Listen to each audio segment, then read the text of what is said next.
Hi everyone, আমি আবার একটি নতুন মিনি ব্লগের সাথে হাজির হলাম। তো আজকে আবার একটু বাজারে চলে গেছিলাম বাজার করার জন্যে, কারণ আজকে এক জায়গায় বাজার বার ছিল, তো সেখানেই গেছিলাম বাজার করার জন্য। কারণ বাজার বাড়িতেও অনেক ভালো ভালো সবজি থাকে, একটু দামও কম থাকে, তাই বাজার করতে গেছিলাম। কী জানো তো, আমি আসলে বিয়ের আগে একদমই বাজার করতাম না। তারপর বিয়ের পর থেকেই টুকটাক বাজার করা শিখেছি আর কি, মানে নিজের থেকে এরকমভাবে প্রপার বাজারে গিয়ে করাটা। তার আগে আমি টুকটাক ওই একটা দুটো জিনিসই নিতাম, কিন্তু এই বাজার বাড়ি গিয়ে বাজার করাটা কখনোই করিনি। তো ভীষণ ভালো লাগে আর কি, দেখলাম, তাই দেওয়ার চেষ্টা করি প্রায় সময়।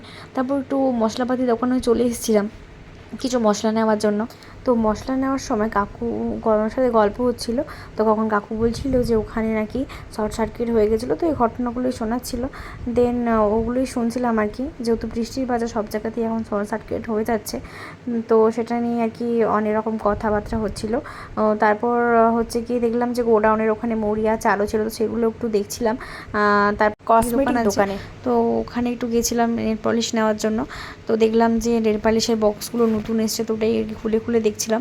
তার আগে অবশ্য আমার নেল পলিশ নেওয়া হয়ে গেছিলো, যে কালারটার জন্য আমি গেছিলাম, তাও নেল পলিশগুলো খুলে খুলে দেখছিলাম। তারপর খোলার মানে পুরোটা এতটাই এমনভাবে প্যাক ছিল যে খোলাটা সত্যিই খুব টাফ ছিল। যাই হোক, তো সেখান থেকে একটা নেল পলিশ পছন্দ, দিনে একটু চকলেট কিনেও খেলাম।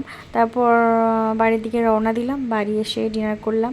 তো আজকের ব্লগটা এই পর্যন্তই, আবার একটি নতুন ব্লগের সাথে আসবো।